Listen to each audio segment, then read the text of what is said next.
Welcome, everybody. I'm so excited for the series that we're doing for We Global Live, Women's Economic Empowerment Global Live. Right now, I have with me Corinne Oestreich. I'm so excited to speak with her, and her and I have been chatting a little bit back and forth about some of the different projects that she is working on. And as you know, I am the ambassador for Native and Indigenous women. Part of this series is interviewing different Native and Indigenous women, finding out what economic empowerment means to them, and also talking a little bit about the different projects and things like that that they are working on. So I want to give Corinne an opportunity to introduce herself, to talk about some of the projects that she is working on, and we are going to talk a little bit more about economic empowerment. So thank you so much for joining us today, and please let us know about the projects that you're working on and also your background. Yeah, thank you for having me. So as you said, Corinne Oestreich, and I am Ganwage Mohawk and Oglala Lakota. And I have two main careers, I guess you would say. I am a journalist and reporter for powwows.com, and we cover a lot of Indigenous issues with Indigenous voices as the ones speaking on our own issues, which I think is super important to have our own representation. And then I am also the executive director for my organization called Buffalo Project. And Buffalo is an acronym which stands for Brothers United for Feeling and Leading Openness. And we combat human trafficking. And we do this in a somewhat innovative way by working with men in communities to build emotionally healthy relationships with each other and to offer them tools on how to adjust their thinking into a more healthy way. And by doing these things using traditional Indigenous values, we reduce violence against women and reduce a demand for trafficked women. Because if you have healthy men, then you don't need women to fill those needs for them. And so that's what we do. Beautiful. And can you tell me a little bit about that project in terms of how do you feel that that issue relates to economic development in our communities? I think that the issue is pretty rooted in in every industry, right? So you have industries that are like tech industry, or you have like the police force, or you have construction, and you have all these different industries that are highly affecting the economy in a huge way, that come up with these issues internally.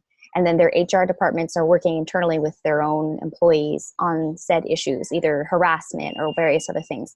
And when the companies encounter that problem, like let's say some of the issues that happened at Google, that affects the company, and it affects their income and the profits that come in, because people maybe stop purchasing from a certain company or working with a certain company because they're having internal issues with sexual harassment or some of the issues between male and female employees. So our company wants to prevent that. And so we will say, in the Me Too era, what is your company doing to prevent this being an issue? And it really does go to an economic level, because if you have healthy men who are being productive and are not creating a dangerous workspace, then they're going to be able to still bring value to the economy and still be productive. And when you're doing your journalism and you're speaking, are you speaking a lot about these issues? Is this issue coming up quite a bit right now? Yeah, especially in our Indigenous communities, we have the issue of missing and murdered Indigenous women. So the issue of there needing to be a balance restored in our men, or in European American men, it's a huge deal. It's a huge deal that be talked about. And I think, and it's not just in an Indigenous media, the discussion around masculinity and the harm that it causes. I would say colonial media also speaks about it pretty frequently. And can you talk a little bit more about, the MMIW and what's happening? Because I feel that in our community, we are very hyper aware of these things, but there's so many other communities that they're not, because a lot of them are getting their media from sources that aren't covering these issues. And so that's all they see. As an example, I was speaking with one of my students who lives in Australia, and she didn't know what was happening here in terms of all of the stuff that's happening right now in terms of like immigration and how people are being, in these detention centers, and how all these kids are being separated from their families. Like, had absolutely no idea Right. that was happening. Yeah. And I don't know, I think only recently in the last 5 to 10 years has there been more attention on the missing and murdered Indigenous women. And I would attribute that, I think, to social media, just there being such a huge audience reach and influence. Also, there's a huge discussion, or a lot of discussions happening about being better allies. And so we suddenly have this community of people in film and people who are writers and people who are influencers on a large level, reaching into our Indigenous communities and choosing to uplift our Indigenous voices who are already speaking and have spoken on this for years. So that's a huge difference. I would say it's gotten a little better, but really it was an issue that was pushed under the rug for so long. It's just the government didn't keep record. There wasn't until recently. There's a website called Sovereign Bodies, and it was started by a woman who her master's, or her doctorate, was actually starting a database and keeping record of our missing and murdered Indigenous women. And that was, like 2 years ago? So since the 70s, they had a rough estimate of somewhere between 1 and 7,000 women. That's a huge discrepancy. Mm-hmm. So they didn't really know what the exact number was, because no one was keeping track until recently. So those are steps, but it's still this problem that people don't really talk about. But I feel like if we look ahead 10 years from now, it will be even more people aware, because it's growing, right? It's like little pebbles are being tossed into this lake and the ripples are going out, and they're not going to stop. So it's kind of hard to stop that once it starts. Mm-hmm. And I feel some of it has to do with our resources, right? And the resources that we have available to us, and kind of going back to this issue of economic empowerment, right? And having the financial resources to sort of bring these things out to the forefront and showing people. And so I think some of that has been able to happen and continue to happen because of the lack of resources that we have in our community. That's why I think that projects like yours, right, that are being developed and starting are also so important.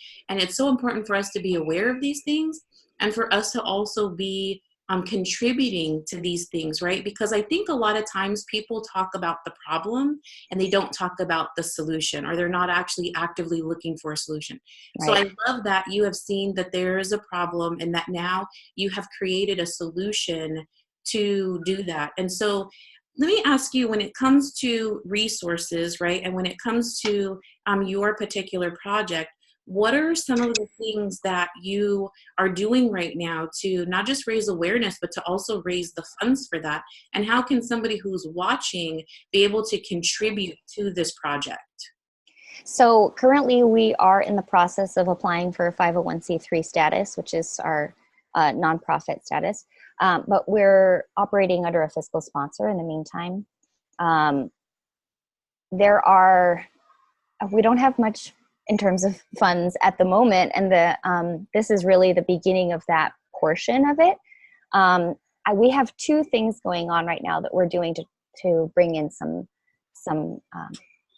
money, which is we have a pin that we're selling in partnership with Urban Native Era, which has our Buffalo Project logo on it. It's like an enamel pin. And then we also have Natives Clothing, which is based out of Maple Grove, Minnesota. they have designed a red t-shirt, which red is symbolic for our missing and murdered Indigenous women. And the t-shirt has a portrait of a woman, and she's being protected by a bear who has arrows on his back. And so they're selling that t-shirt and then donating the funds from those t-shirt sales to our project. And it's so important to have funding, because what the job for me has become is advocacy. I don't run the workshops. I am the executive director, but it's a workshop program that is run by men for men. So I am not physically in that space. My job has kind of morphed into going to other tribes, going to other companies that have diversity and inclusion departments that want to have me come speak.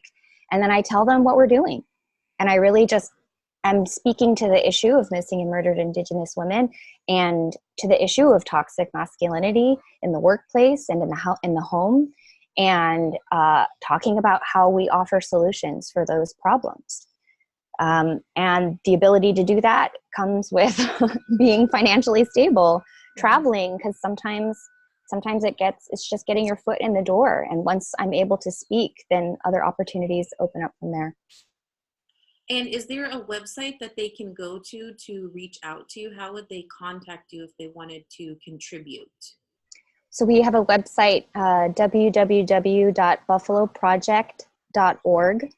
There's also a donate button on the site, which takes you to a page where you are able to donate.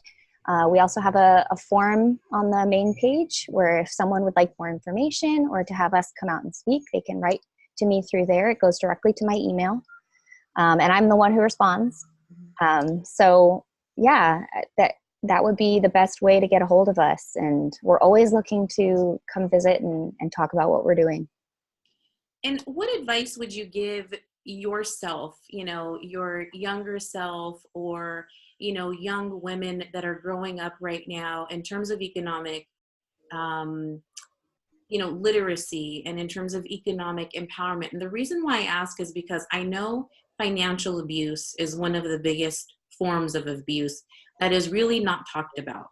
I was reading something earlier today, and it was talking about how victims of trauma and things like this. And it was talking about how usually victims of trauma and those sorts of things don't necessarily have money. Well, I know also, though, that there are people that do have money that have suffered from, financial abuse, right, from people that they are with. And so I wouldn't necessarily say that it's always a case of somebody that doesn't have any money. I think that financial abuse can hit anybody, any demographic, any sort of income, right? And also, I do think that there is this shame around financial abuse that most people don't talk about it. They're not really aware of it. And then you have many people right now that are in relationships just because they need the money. They feel like they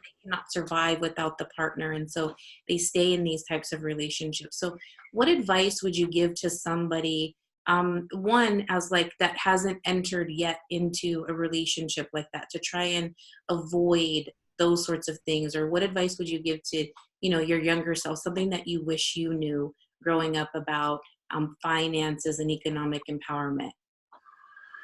I think that I really wish that I knew early on about the importance of balancing a checkbook and the importance of saving.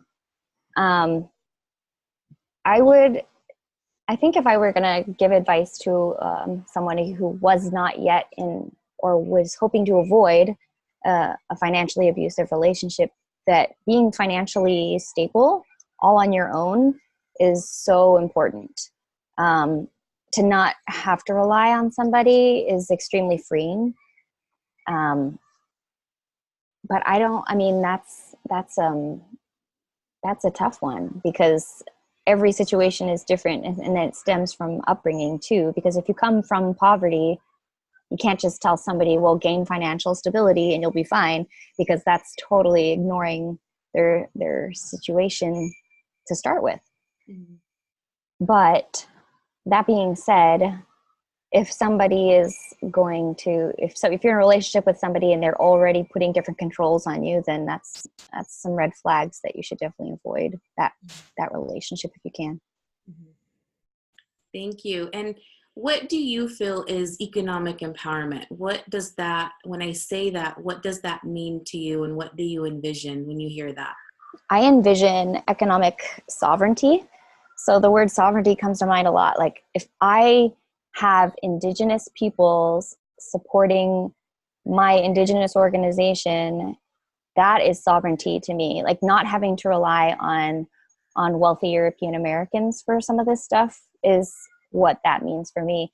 But I'm also realistic, and a lot of our Indigenous communities don't come from a lot of wealth. And so I'm always open and receptive to speaking with allies who wish to uplift and support and further the work of Indigenous people. And that to me is also sovereignty, because it enables me to continue my work in a way that is stable and supportive to my own life and family. Thank you so much. I appreciate you joining me and having this conversation. And, I think it's so important, especially because young women growing up, when I was growing up, I never really saw anybody that looked like me, right? That was doing anything sort of outside of my community. And I didn't have a lot of role models that I could sort of look up to like that. And so I really think it's important for our young women to have diversity and to see that there are other women out there that are doing things that are helping and giving back to their communities, but that also there is this ability to be an entrepreneur, right? So if you aren't finding something that fits for you, you can go ahead and create it. And I, again, just want to let people know that they can go to your website, that they can donate, that, if there are organizations out there that are looking for speakers, that they can reach out to you. Especially right now, there's a lot that's going on with our diversity and our inclusion, and there are different organizations. So if you happen to work for an organization and like Corinne to come, please reach out to her. And thank you so much for joining me. I really appreciate your time. You're welcome. And if I could just add one thing that I would say to the young women who are watching, would be that don't be afraid to fail, because I have failed so many times in the process to getting to where I am right now. And I would not be as experienced or as confident without those failures. So when you fail, not to think of it as this horrible ending to something, but as the beginning and the next step and the next platform to the next thing, which will be eventually your success. So that's what I would say. Absolutely. Thank you so much. I appreciate that. You're welcome. All right, everybody. You have a wonderful day. Bye. Bye.